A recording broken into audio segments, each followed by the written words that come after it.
Bonjour à tous et aujourd'hui on se retrouve pour une vidéo de physique sur le chapitre temps, mouvement et évolution. Dans cette vidéo on va aborder les mouvements, plus particulièrement les trois vecteurs qui nous permettent d'étudier les mouvements, à savoir le vecteur position, le vecteur vitesse et le vecteur accélération. La prochaine vidéo parlera de comment nommer un mouvement, c'est-à-dire un mouvement rectiligne ou un mouvement uniforme. Je vais tout d'abord commencer par faire un rappel sur les repères. Donc orthogonal, orthonormé et quelle est la différence. Il faut connaître cette différence, surtout quand on vous demandera de représenter dans un repère orthonormé ou orthogonal certains vecteurs. Premièrement, si le vecteur J et le vecteur I sont perpendiculaires, alors le repère est orthogonal. Donc voici un repère à gauche, J et I sont perpendiculaires, alors on peut dire que le repère est orthogonal. Et voici maintenant un exemple de repère non orthogonal. Maintenant, si le vecteur J et le vecteur I sont de même norme, c'est-à-dire qu'ils font la même longueur, alors le vecteur est orthonormé. Donc ici par exemple, le vecteur J et le vecteur I ont la même norme, donc le vecteur est dit orthonormé. On peut dire aussi orthonormal, c'est la même chose. Alors commençons par le vecteur position. Je vais placer donc ici à droite un repère avec trois axes. Donc, pour l'étude d'un mouvement, on choisit un repère d'espace orthonormé. Donc ici on voit que I, J et K ont les mêmes normes, et un repère de temps. C'est pour ça qu'en vert vous voyez ZT, YT, XT. Donc le temps est compté à partir d'une origine à laquelle T égale T0. C'est l'instant 0 ici à l'origine O. La position du point mobile est donnée par son vecteur position à un instant OM en fonction de t. Donc c'est un vecteur, on n'oublie pas la flèche au-dessus. Le point mobile, ici sur mon repère, ça va être M. Donc M de t. M va évoluer sur la courbe bleue, donc sa trajectoire. Son vecteur position, ça veut dire le vecteur partant de l'origine allant jusqu'à M, donc sur le schéma OM de t, va être le vecteur position du point.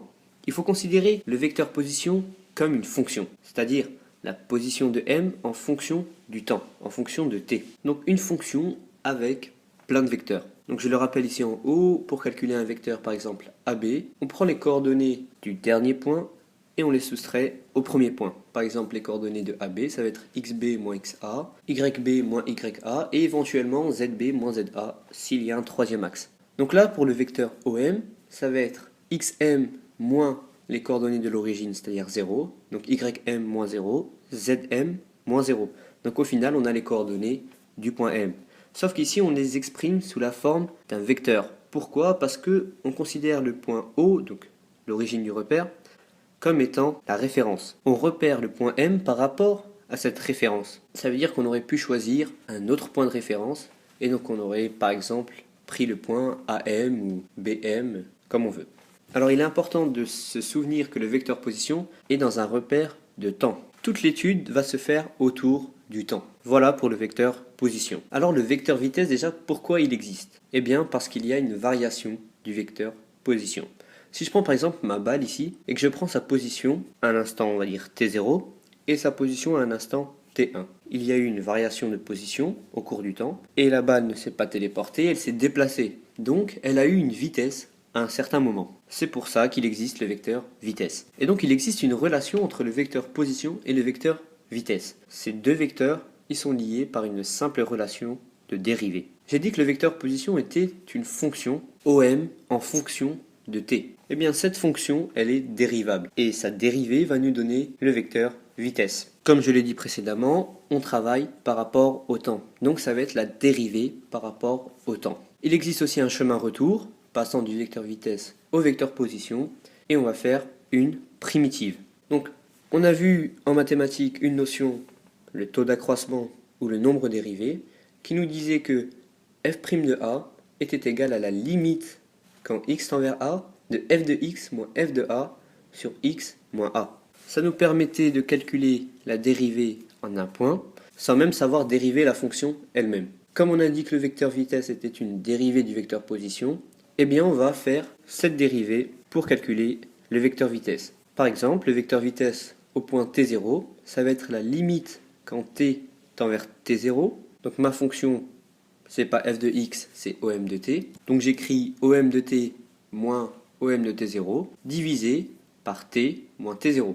de la même manière que le nombre dérivé. On peut aussi rencontrer la forme d de OM de t divisé par dt. Le numérateur d de OM de t, ça veut dire qu'on fait la dérivée de OM, et le dt en dessous, ça veut dire par rapport au temps. On peut l'écrire aussi pour le nombre dérivé, donc je vais écrire d de f de x, parce que je dérive f de x, sur dx, parce que je dérive par rapport à x. Voici un exemple concret du vecteur vitesse. Donc j'ai rappelé la formule ici en haut de l'écran, et je vais tracer à gauche un repère orthonormé. Il faut savoir que pour un point MTI, ça veut dire à l'instant TI, le vecteur vitesse il va être égal à V de TI est égal à OM de TI plus 1 moins OM de TI moins 1 divisé par TI plus 1 moins TI moins 1. Donc je m'explique. En fait, on va prendre en sandwich une position. Notre nombre dérivé, il prenait t se rapprochant de t0. La soustraction entre t et t0 était donc quasiment égale à 0. Alors que là, on a des positions fixes. Par exemple, ici sur mon repère, j'ai 17 points. Je ne peux pas en créer un 18e entre deux points. Les informations sont telles quelles et on ne peut pas rajouter des positions intermédiaires sur mon graphique. Donc, qu'est-ce qu'on va faire? On va prendre 3 positions, dont une qui sera prise en sandwich entre deux autres. Donc, V de TI, ça va être celle prise en sandwich. Et donc, on va faire quoi? On va prendre le vecteur OM au point d'après, donc ça veut dire OM de TI plus 1, moins celui d'avant, ça veut dire OM de TI moins 1. Et on va le diviser par le temps de chacun, ça veut dire au temps de TI plus 1 et au temps d'avant TI moins 1.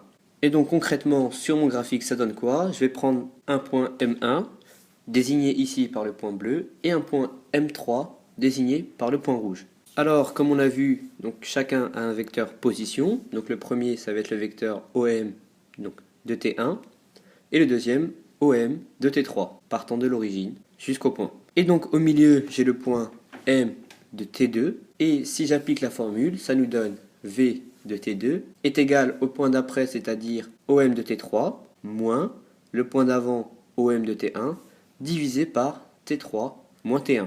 J'ai donc pris en sandwich le point T2, j'ai pris le point d'après, je l'ai soustrait au point d'avant, donc T3 et T1, et j'ai fait la soustraction de T3 moins T1. Si je devais représenter le vecteur vitesse sur mon graphique, il ressemblerait à ça, et il partirait de T2, car je calcule la vitesse en T2. Si j'avais calculé T3, il m'aurait fallu prendre les points T2 et T4 pour pouvoir calculer la vitesse en T3. Alors, qu'est-ce qu'il faut retenir du vecteur vitesse? Il faut retenir tout d'abord la formule que V de TI est égal à OM de TI plus 1, donc le point d'après, moins OM de TI moins 1, le point d'avant, le tout divisé par TI plus 1 moins TI moins 1, le point d'après et le point d'avant. De plus, il faut connaître la norme, la direction et le sens du vecteur vitesse. Les mathématiques s'appliquent aussi à la physique, donc le vecteur vitesse, il va avoir une norme qu'on va noter V, ou la norme du vecteur vitesse, et elle va s'exprimer en mètres par seconde. Le vecteur vitesse, il a aussi une direction, donc la direction, ça va être la droite sur laquelle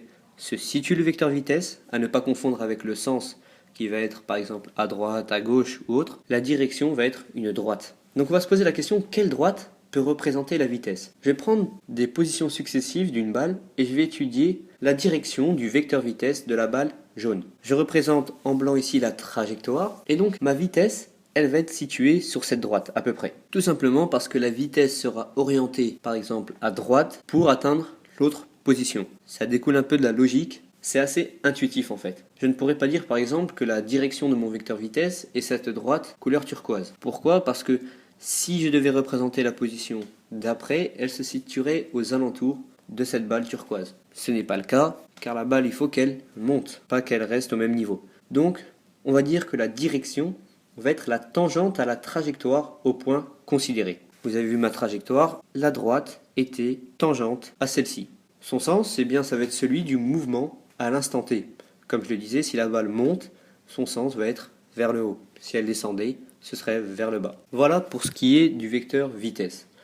Donc je le rappelle, le vecteur position permet de passer au vecteur vitesse en le dérivant. Le chemin retour est une primitive. Et bien pour le vecteur accélération, c'est exactement la même chose. Sauf qu'au lieu de partir du vecteur position, on va partir du vecteur vitesse. Donc si on dérive le vecteur vitesse, on va obtenir le vecteur accélération. Si je refais un schéma global de tout ça, on a le passage du vecteur position au vecteur vitesse se fait par une dérivée, le vecteur vitesse au vecteur accélération par une dérivée elle aussi, et le chemin inverse du vecteur accélération au vecteur vitesse par une primitive et du vecteur vitesse au vecteur position par une primitive. Ces relations de dérivée et de primitive, elles doivent être connues par cœur parce que par la suite, pour calculer donc les équations horaires, on en aura besoin. Donc il faut connaître que la dérivée du vecteur position nous donne le vecteur vitesse et que la dérivée du vecteur vitesse nous donne le vecteur accélération, le tout par rapport au temps. Alors le vecteur accélération, pourquoi il existe? Parce qu'il y a une variation du vecteur vitesse. C'est exactement le même principe que le vecteur position. Si la vitesse varie, alors il y a une accélération. C'est comme passer de 100 à 110 km/h, il faudra accélérer pour l'atteindre. Et bien, de la même manière que pour le vecteur vitesse, on calcule le vecteur accélération en dérivant la vitesse. Ça veut dire quoi? C'est-à-dire que le vecteur accélération au point TI va être égal au vecteur vitesse du point d'après, moins le vecteur vitesse du point d'avant, divisé par le point, donc le temps d'après, moins le temps d'avant. C'est exactement le même principe, sauf que là, au lieu d'avoir les vecteurs position, on a les vecteurs vitesse. Je n'ai pas besoin de détailler davantage, c'est exactement le même principe qu'avant. Par contre, je vais détailler donc sa norme, sa direction et son sens. Alors, c'est un vecteur, donc sa norme, ça va être la norme du vecteur A, qui va s'exprimer en mètres par seconde au carré. Attention, on l'oublie souvent, ce n'est pas une vitesse, c'est une accélération. Schématiquement, ça voudrait dire, par exemple, si j'ai une voiture et que je roule à 100 km/h et que je lui applique une accélération, on va dire, par exemple, je vais accélérer de 10 km/h toutes les secondes. Donc ça nous donne mètres par seconde, le tout sur seconde, ça nous fait mètres par seconde au carré. Maintenant, pour sa direction et son sens, eh bien, ils sont identiques à ceux du vecteur variation de vitesse. J'en ai pas parlé ici, le vecteur variation de vitesse, mais il n'est pas à confondre avec le vecteur vitesse. C'est pas la même chose. Par exemple, le vecteur variation de vitesse au point TI, il va être égal au vecteur vitesse au point d'après, moins le vecteur vitesse au point d'avant. Par exemple, variation de vitesse au point T2 est égal au vecteur vitesse à T3 moins vecteur de vitesse à T1. Je vous mets un lien dans la vidéo pour ce vecteur variation de vitesse. Je ne vais pas en parler ici, ça prendrait encore plus de temps, mais c'est extrêmement simple à comprendre. Alors voilà, cette vidéo est terminée. Donc il est important de connaître le vecteur vitesse, position et accélération, les relations, donc dérivées et primitives, que nous allons détailler un peu plus tard avec les équations horaires. Les propriétés aussi de chaque vecteur sont importantes, donc la norme, la direction et le sens. Et enfin, les formules pour les calculer. Donc voilà, je vous dis à la prochaine pour une nouvelle vidéo de physique. N'hésitez pas à aimer la vidéo et à vous abonner et partager la vidéo.